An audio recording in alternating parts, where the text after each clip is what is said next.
taste of love, it's in black. Pages breathe when you're not there. Turn the key, the shadows talk back. Midnight rings you if you're dead.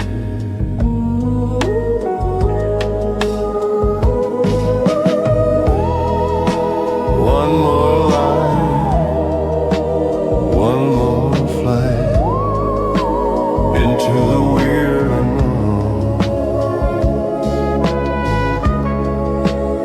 SL tonight and the rainbows of Olive.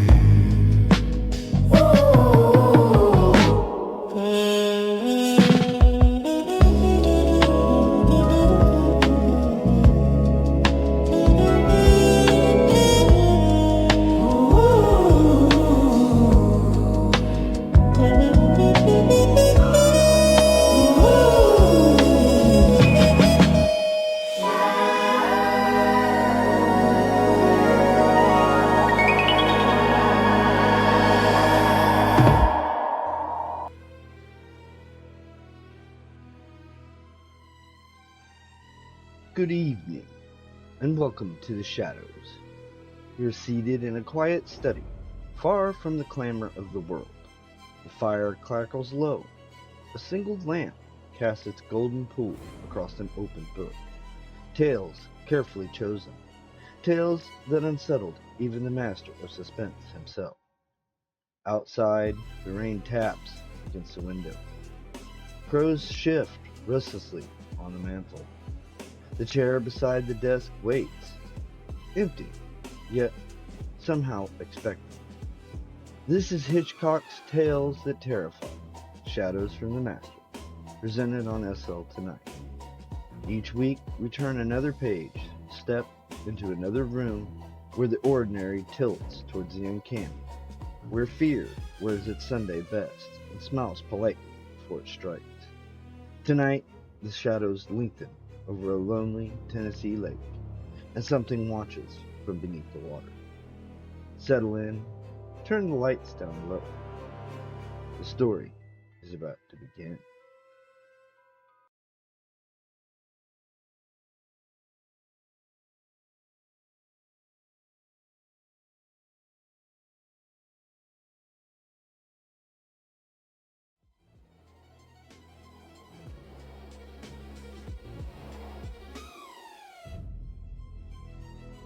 Good evening, refugees of Rune, and welcome to episode 13 of Hitchcock's Tales That Terrify, Shadows from the Master, on SL tonight.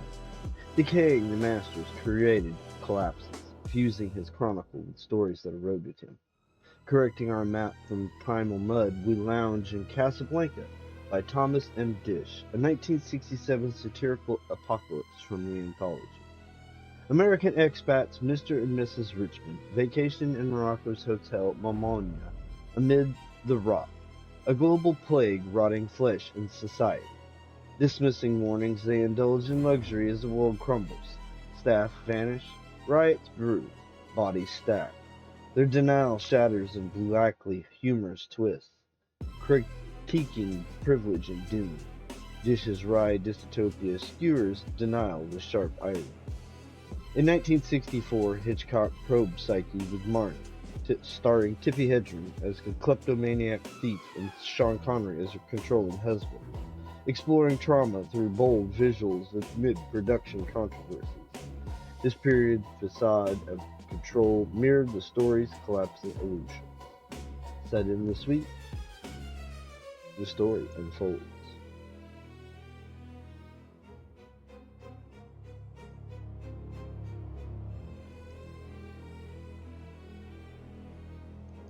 In the morning, the man with the red fez always brought them coffee and toast on a tray.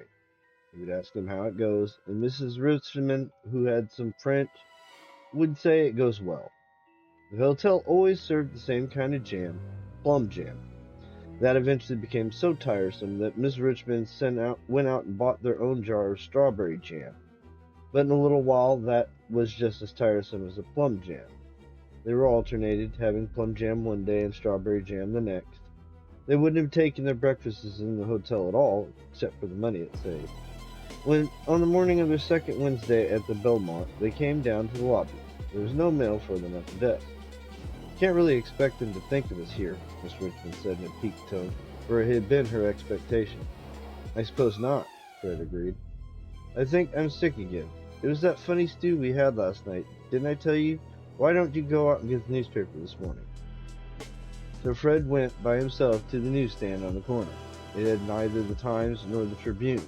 There weren't even the usual papers from London. Fred went to the magazine store nearby the Marhaba, the big luxury hotel. On the way, someone tried to sell him a gold watch. It seemed to Fred that everyone in Morocco was trying to sell gold watches. The magazine store still had copies of the Times from last week. Fred had read those papers already. Where's today's Times? He asked loudly in English. The middle-aged man behind the counter shook his head sadly, either because he didn't understand Fred's question or because he didn't know the answer. He asked Fred how it goes. Buy-in, said Fred, without conviction. Buy-in. The local French newspaper, La Vie Marocaine, had black, pretentious headlines, which Fred could not decipher.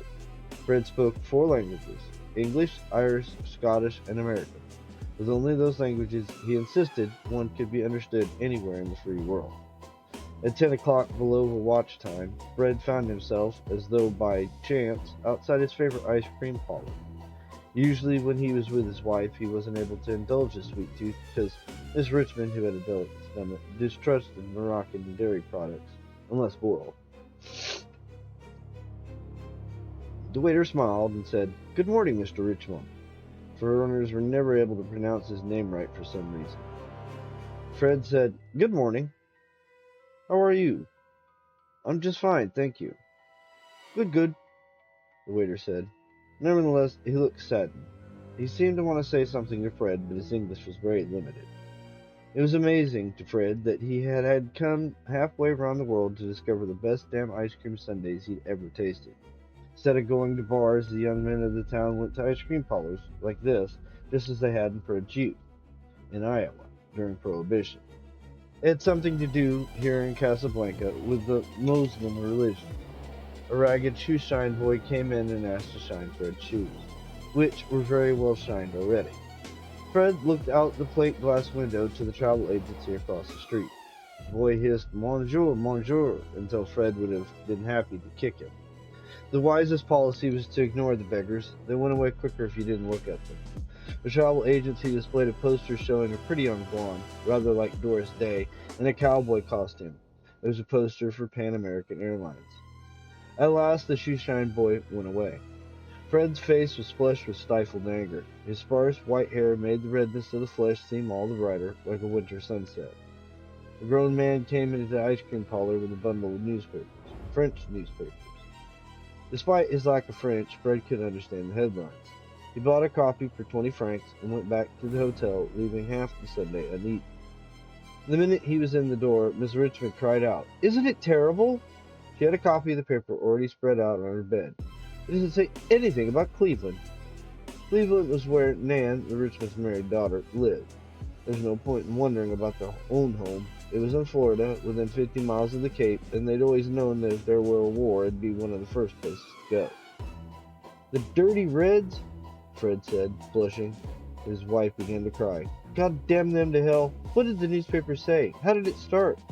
"Do you suppose," Miss Richmond asked, "that Billy and Midge could be at Grandma's Holt's farm?" Fred paged through La Vie Marocaine helplessly, looking for pictures. Except for the big cutout of a mushroom cloud on the front page and a stock picture on the second of the president in a cowboy hat, there were no photos. He tried to read the lead story, but it made no sense. Miss Richmond rushed out the room, crying aloud.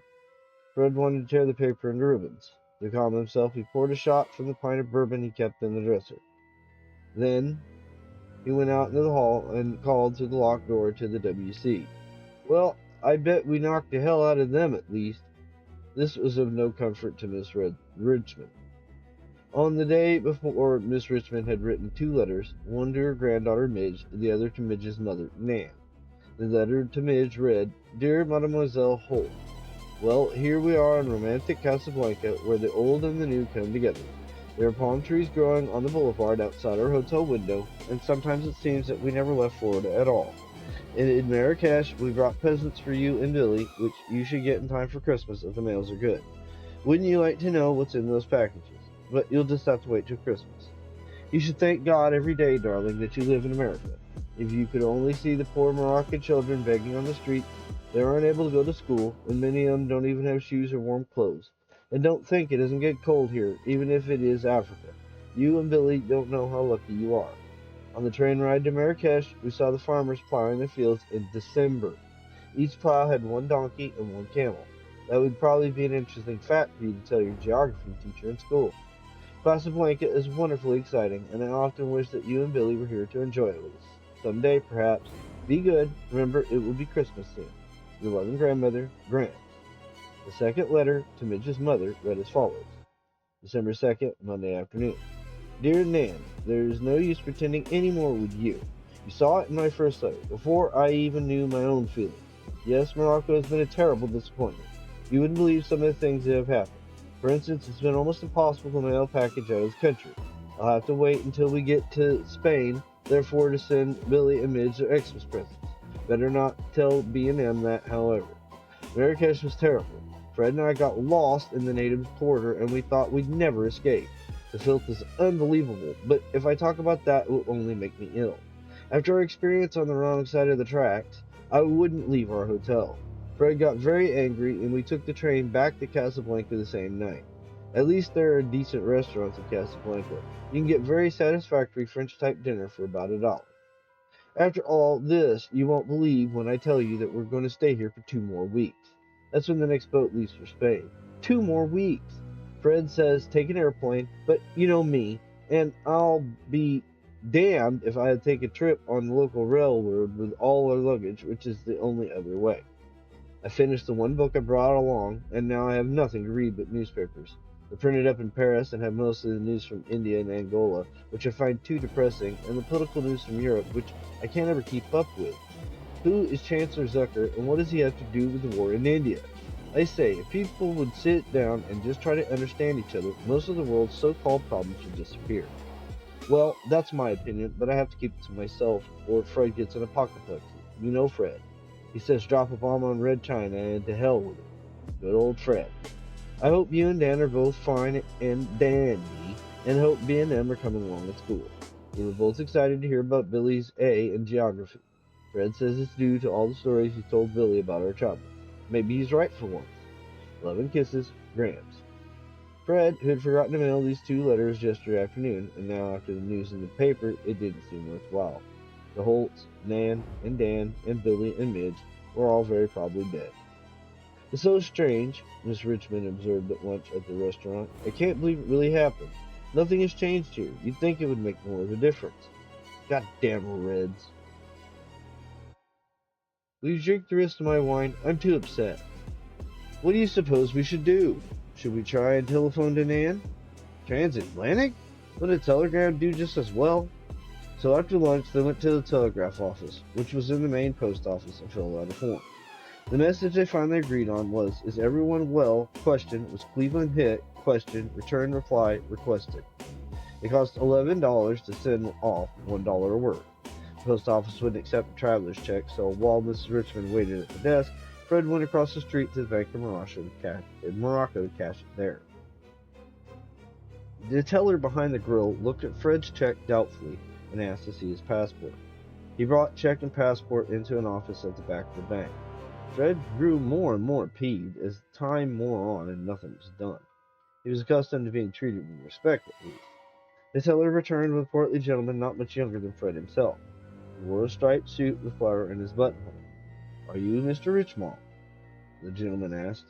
Of course I am. Look at the picture of my passport. I'm sorry, Mr. Richmond. We're not able to cash this check. What do you mean? I've cashed checks here before. Look it noted down on November 28th, $40. On December 1st, $20. The man shook his head. I'm sorry, Mr. Richmond, but we are not able to cash these checks. I'd like to see the manager. I'm sorry, Mr. Richmond. It's not possible for us to cash your checks. Thank you very much. He turned to go. I want to see the manager. Everyone in the bank, the tellers and the other clients were staring at Fred, who turned quite red. I am the manager, said the man in the striped suit. "Goodbye, Mr. Richmond. These are American Express traveler's checks. They're good anywhere in the world." The man returned to his office, and the teller began to wait on another customer. Fred returned to the post office. "We'll have to return here later, darling," he explained to his wife. She didn't ask why, and he didn't want to tell her. They brought food back to the hotel since Miss Richmond didn't feel up to dressing for dinner. The manager of the hotel, a thin, nervous man who wore wire-framed spectacles, was waiting at the desk to see them. Wordlessly, he presented them a bill for the room. Fred protested angrily. "We're paid up. We paid until the 12th of this month. What are you trying to pull?" The manager smiled. He had gold teeth. He explained in imperfect English that this was the bill. "Nous sommes payés," Miss Richmond explained pleasantly. Then, in a diplomatic whisper to her husband, "Show him the receipt." The manager examined the receipt. "Non, non, non," he said, shaking his head. He handed Fred, instead of his receipt, the new bill. "I'll take that receipt back, thank you very much." The manager smiled and backed away from Fred. Fred acted without thinking. He grabbed the manager's wrist and pried the receipt out of his fingers. The manager shouted words at him in Arabic. Fred took the key for their room, 216, off its hook behind the desk. Then he took his wife by the elbow and led her up the stairs. The man with the red fez came running down the stairs to do the manager's bidding. Once they were inside the room, Fred locked the door. He was trembling and short of breath. Miss Richmond made him sit down and sponged his fevered brow with cold water. 5 minutes later, a little slip of paper slid under the door. It was the bill. "Look at this!" he exclaimed. 40 dirham a day. $8. That's the son of a bitch.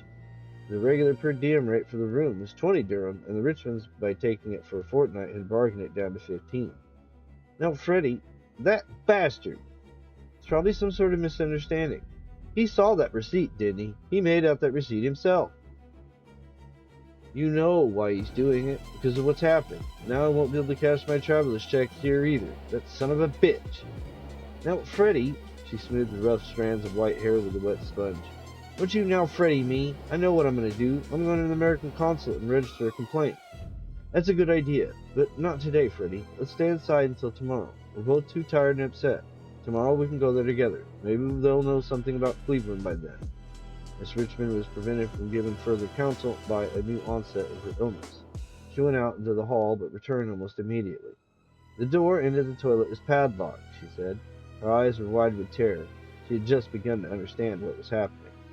That night, after a frugal dinner of olives, cheese sandwiches, and figs, Miss Richmond tried to look on the bright side. Actually, we're very lucky, she said, to be here, instead of there. When it happened, at least we're alive. We should thank God for being alive. If we'd have bombed them 20 years ago, we wouldn't have been in this spot now. Didn't I say way back then we should have bombed them? Yes, darling, but there's no use crying over spilt milk. Try and look at the bright side like I do. Goddamn dirty Reds. The bourbon was all gone. It was dark, and outside, across the square, a billboard advertising Olympic blue cigarettes. Sesame! Winked on and off as it had been on the other nights of their visit to Casablanca.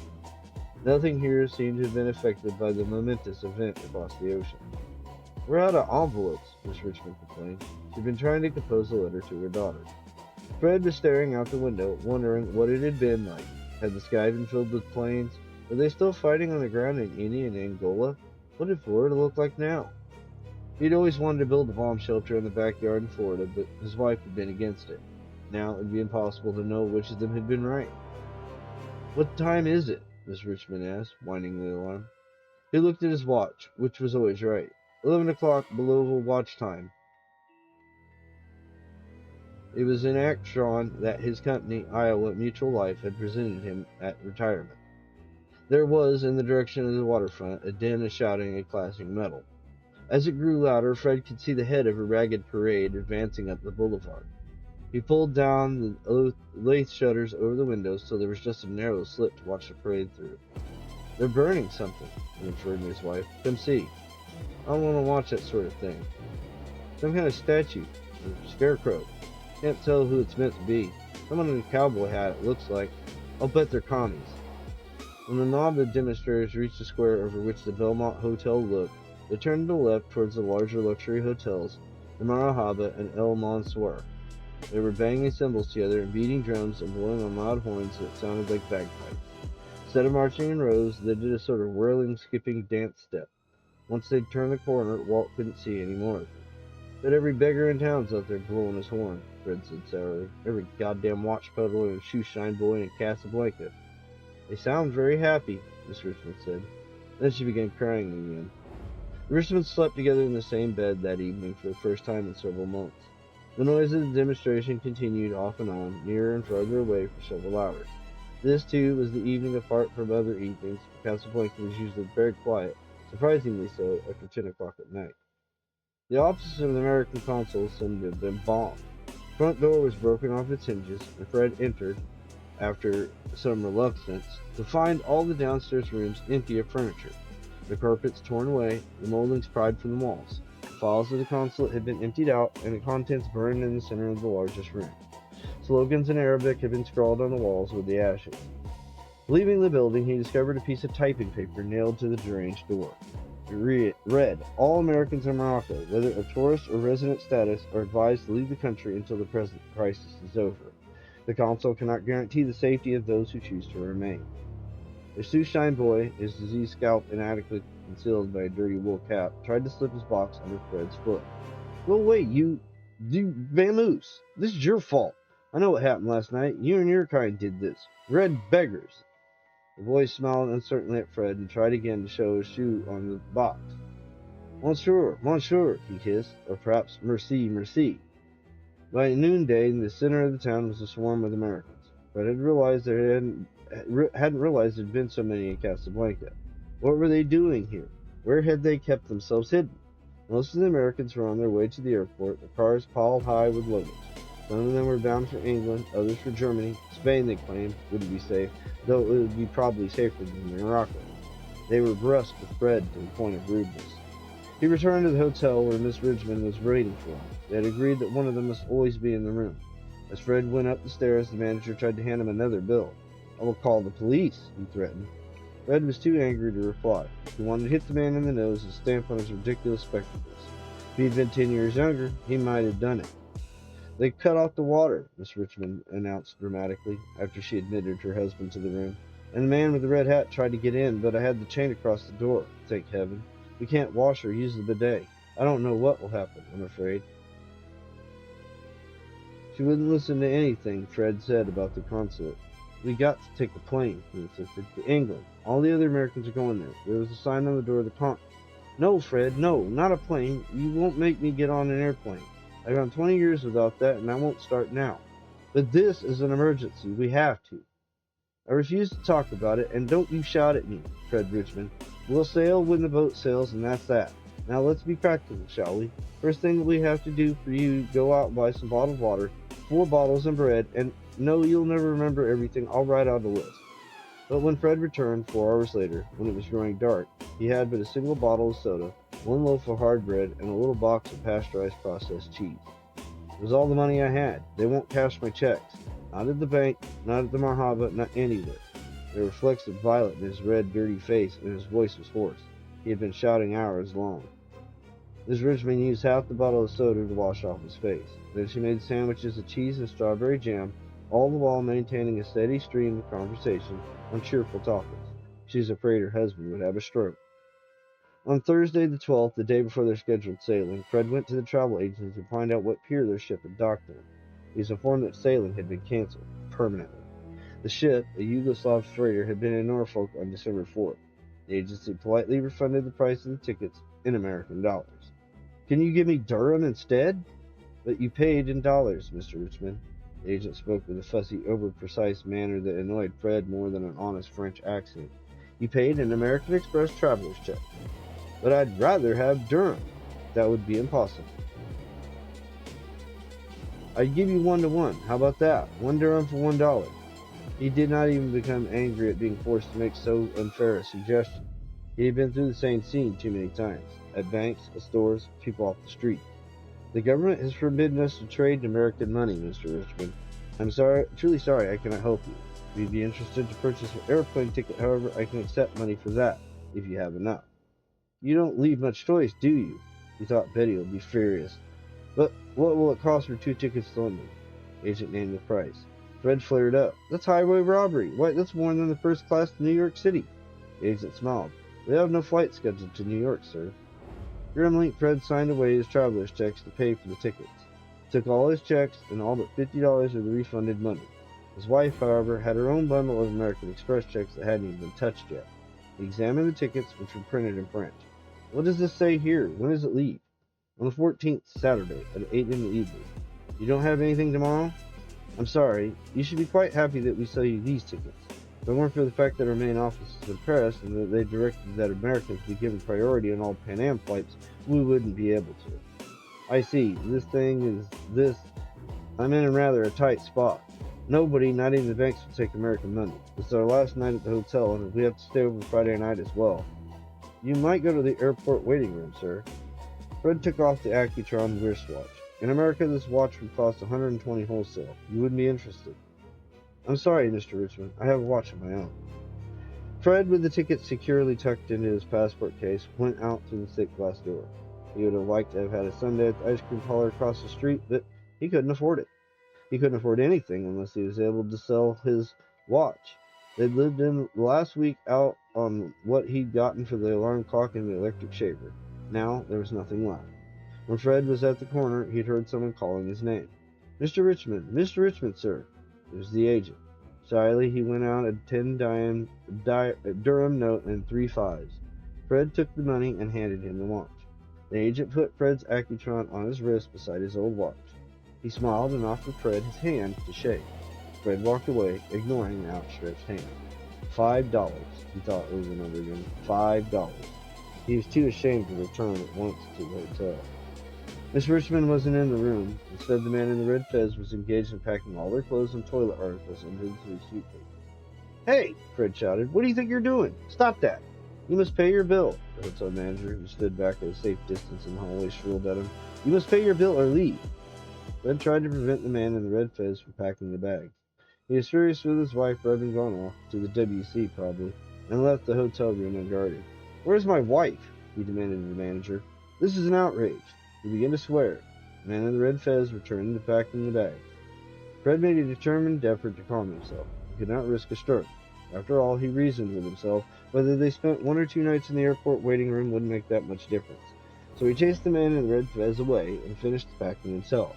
When he was done, he rang for the porter, and the man in the red fez returned and helped him carry the bags downstairs. He waited in the dark lobby, using the largest of the suitcases for a stool, for his wife to return. She had probably gone to their restaurant some blocks away, where they were still allowed to use the water faucet. The owner of the restaurant couldn't understand why they didn't take their meals there anymore and didn't want to offend them, hoping perhaps they would come back. While he waited, Fred occupied the time by trying to remember the name of the Englishman who had been supper guest at their house in Florida 3 years before. It was a strange name that was not pronounced at all the way it was spelled. At intervals, he would go out in the street and try to catch sight of the wife returning to the hotel. When he tried to ask the manager where she had gone, the man would renew his shrill complaint. Fred became desperate. She was taking altogether too long. He telephoned the restaurant. The owner of the restaurant understood enough English to be able to tell him that she had not visited his water closet all day. An hour or so after sunset, Fred found his way to the police station, a wretched stucco building inside the ancient Midian, the non-European quarter. Americans were advised not to venture into the Midian after dark. My wife is missing, he told one of the gray uniformed men. I think she may be a victim of a robbery. The policeman replied brusquely in French. My wife, Fred repeated loudly, gesturing in a vague way. The policeman turned to speak to his fellows. It was a piece of deliberate rudeness. Fred took out his passport and waved in the policeman's face. This is my passport. My wife is missing. My wife? Doesn't somebody here speak English? Somebody must speak English. English? The policeman shrugged and handed Fred back his passport. My wife! Fred screamed hysterically. Listen to me! My wife! My wife! My wife! The policeman, a scrawny, mustached man, grabbed Fred by the neck of his coat and led him forcibly into another room and down a long, unlighted corridor that smelled of urine. Fred didn't realize, until he'd been thrust into the room, that it was a cell. The door that closed behind him was not of bars, but of sheet metal nailed over wood. There was no light in the room, no air. He screamed, he kicked at the door, he pounded on it with his fist until he had cut a deep gash into the side of his palm. He stopped to suck the blood, fearful of blood poisoning. He could, when his eyes had adjusted to the dark, see a little of the room about him. was not much larger than room 216 at the Belmont, but it contained more people than Fred could count. They were heaped all along the walls, an indiscriminate tumult of rag and filth, old men and young men, a wretched assembly. They stared at the American gentleman in astonishment. The police released Fred in the morning, and he returned at once to the hotel, speaking to no one. He was angry, but even more, he was terrified. His wife had not returned. The 3 suitcases, for a wonder, were still sitting where he had left them. The manager insisted he leave the lobby, and Fred did not protest. Richmond's time at the hotel had expired, and Fred didn't have the money for another night, even at the old rate. Outside, he did not know what to do. He stood on the curbside, trying to decide. His pants were wrinkled, and he feared, though he could not smell it himself, that he stank of the prison cell. The traffic policeman in the center of the square began giving him funny looks. He was afraid of the policeman, afraid of being returned to the cell. He hailed a taxi and directed the driver to go to the airport. "Who?" the driver asked. The airport," he said testily. Cabbies, at least, could be expected to know English. But where was his wife? Where was Betty? When they arrived at the airport, the driver demanded 15 dirhams, which is an outrageous price at Casablanca, where cabs are pleasantly cheap. Having not had the foresight to negotiate the price in advance, Fred had no choice but to pay the man what he asked. The waiting room was filled with people, though few seemed to be Americans. The stench of the closed air was almost as bad as it had been in the cell. There were no porters, and he could not move through the crowd. So he set the suitcases down just inside the entrance and seated himself on the largest bag. A man in an olive drab uniform with a black beret asked, in French, to see his passport. "Votre passeport," he repeated patiently until Fred had understood. He examined each page with a great show of suspicion, but eventually he handed it back. "Do you speak English?" Fred asked him then. He thought, because of the different uniform, that he might not be one of the city police. He answered with a string coarse Arabic gobbling. Perhaps, Fred told himself, she will come out here to look for me. But why, after all, should she? He should have remained outside the hotel. He imagined himself safely in England, telling the story to the American consul there. He imagined the international repercussions it would have. What would have been the name of that Englishman he knew? He lived in London, and began with a C or a CH. An attractive middle-aged woman sat down on the other end of the suitcase and began speaking in rapid French, making sharp gestures like karate chops with her well-groomed hands. She was trying to explain something to him, but of course he couldn't understand her. She broke into tears. Fred couldn't even offer his handkerchief because it was dirty from last night. "My wife," he tried to explain. My wife is missing. My wife." "Billet," the woman said despairingly. "Vote billet." She showed him a handful of dirham notes in large denominations. "I wish I could understand what it is you want." She went away from him as though she were angry, as though he had said something to insult him. Fred felt someone tugging at his shoe. He remembered with a start of terror, waking in the cell, the old man tugging at his shoes, trying to steal them, but not understanding apparently about the laces. It was only, after all, a shoeshine boy. He had already begun to brush Fred's shoes, which were, he could see, rather dirty. He pushed the boy away. He had to go back to the hotel to see if his wife would return there, but he hadn't the money for another taxi, and there was no one in the waiting room that he dared trust with the bags. Yet he couldn't leave Casablanca without his wife. Could he? But if he did stay, what was he to do if the police would not listen to him? At about 10 o'clock, the waiting room grew quiet. All that day, no planes had entered or left the airfield. Everyone here was waiting for tomorrow's plane to London. How were so many people and so much luggage to fit on one plane, even the largest jet? Did they all have tickets? They slept anywhere, on the hard benches, on newspapers on the concrete floor, on the narrow window ledges. Fred was one of the luckiest because he could sleep on his 3 suitcases. When he woke the next morning, he found that his passport and 2 tickets had been stolen from his breast pocket. He still had his billfold because he had slept on his back. It contained 9 dirhams. Christmas morning, Fred went out and treated himself to an ice cream sundae. Nobody seemed to be celebrating the holiday in Casablanca. Most of the shops in the ancient median, where Fred had found a hotel room for 3 dirham a day, were open for business, while in Europe quarter one couldn't tell if the stores were closed permanently or just for the day. Going past the Belmonte, Fred stopped, as was his custom, to ask after his wife. The manager was very polite and said that nothing was known of Miss Richmond. The police had her description now. Hoping to delay the moment when he sat down for the Sunday, he walked to the post office and asked if there had been any answer to his telegram to the American embassy in London. There had not. When at last he did have his Sunday, it didn't seem quite as good as he had remembered. There was so little of it. He sat down for an hour with his empty dish, watching it drizzle rain. He was alone in the ice cream parlor. The windows of the travel agency across the street were covered up by a heavy metal shutter from which the yellow paint was flaking. The waiter came and sat down at Fred's table. Il pleut, Monsieur Richmond. It rains. Il pleut. Yes, it does, said Fred. It rains, it falls, fallout. But the waiter had very little English. Merry Christmas, he said. Joyeux Noël. Merry Christmas. Fred agreed. When the drizzle had cleared a bit, Fred strolled to United Nations Plaza and found a bench under a palm tree that was dry. Despite the cold and damp, he didn't want to return to his cramped hotel room and spend the rest of the day sitting on the edge of his bed. Fred was by no means alone in the plaza. A number of figures in heavy wooden jalabas with hoods over their heads stood or sat on benches or strolled in circles on the gravel paths. The jalabas made ideal raincoats. Fred had sold his own London fog 3 days before for 20 dirham. He was getting better prices for his things now that he had learned to count in French.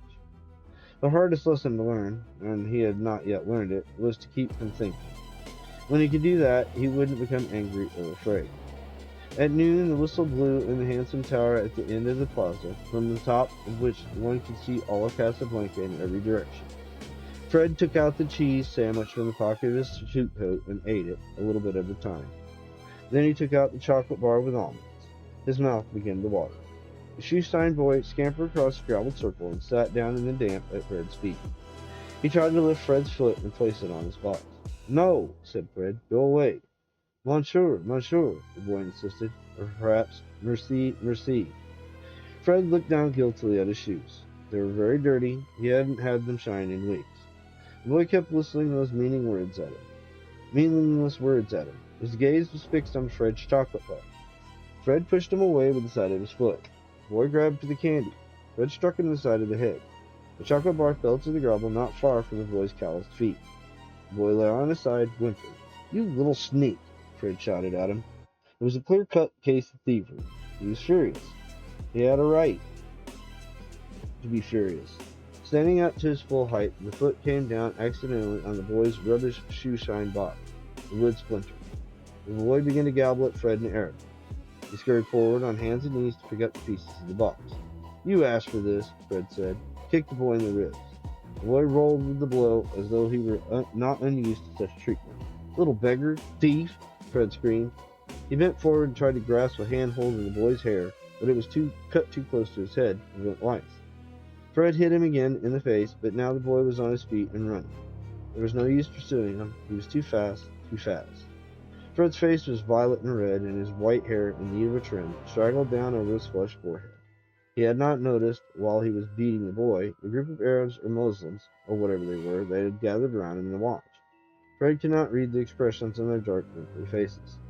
Did you see that? He asked loudly. Did you see what that little thief tried to do? Did you see him try to steal a candy bar? One of the men, in a tan jalaba striped with brown, said something to Fred that sounded like so much gardening. Another younger man in European dress struck Fred in the face. Fred teetered backward. Now see here! He had not time to tell them he was an American citizen. The next blow caught him in the mouth, and he fell to the ground. Once he was lying on his back, the older men joined in and kicked him. Some kicked him in the ribs, others in his head, still others had to content themselves with his legs. Curiously, nobody went for his groin. The shoe-shine boy watched from a distance, and when Fred was unconscious, came forward and removed his shoes. The young man who had first hit him removed his suit coat and belt. Wisely, Fred had left his billfold behind at his hotel. When he woke, he was sitting on the bench again. The policeman was addressing him in Arabic. Fred shook his head uncomprehendingly. His back hurt dreadfully, from which he had fallen to the ground. The policeman addressed him in French. He shivered. Their kicks had not damaged him so much as he had expected. Except for the young man, they wore slippers instead of shoes. His face experienced only a dull ache, but there was blood all down the front of his shirt, and his mouth tasted of blood. He was cold, very cold. The policeman went away, shaking his head. At just that moment, Fred remembered the name of the Englishman who had supper in his house in Florida. It was Colomondeley, but it was pronounced Chumley. He was still unable to remember his London address. Only when he tried to stand did he realize that his shoes were gone. The gravel hurt the tender soles of his bare feet. Fred was mortally certain that the shoe-shine boy had stolen his shoes. He sat back down on the bench with a groan. He hoped to hell he'd hurt the goddamn little son of a bitch. He hoped to hell he had. He grated his teeth together, wishing that he could get hold of him again. The little beggar. He'd kick him this time so that he'd remember it. Goddamn dirty little red beggar. He'd kick his face in.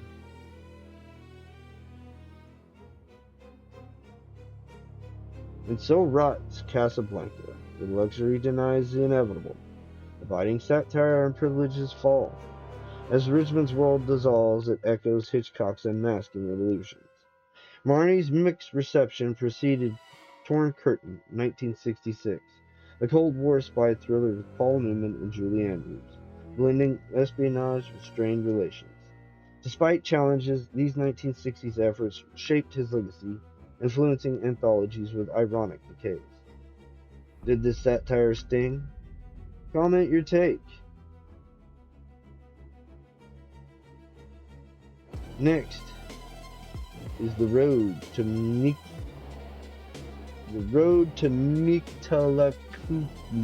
by Adobe James. And I probably still messed that up. It's okay.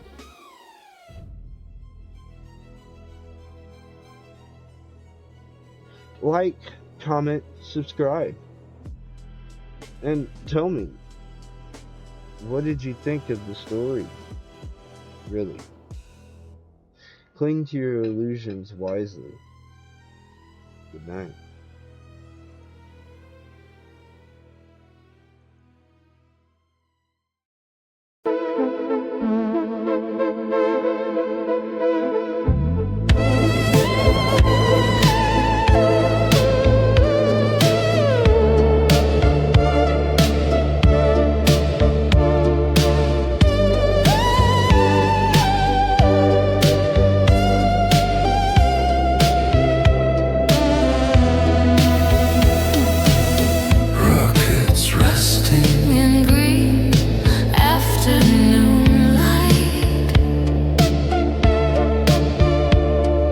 Typewriters dreaming all through the night.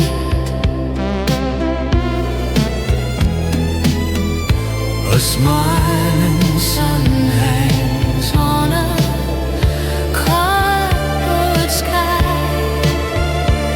where the future got lost but never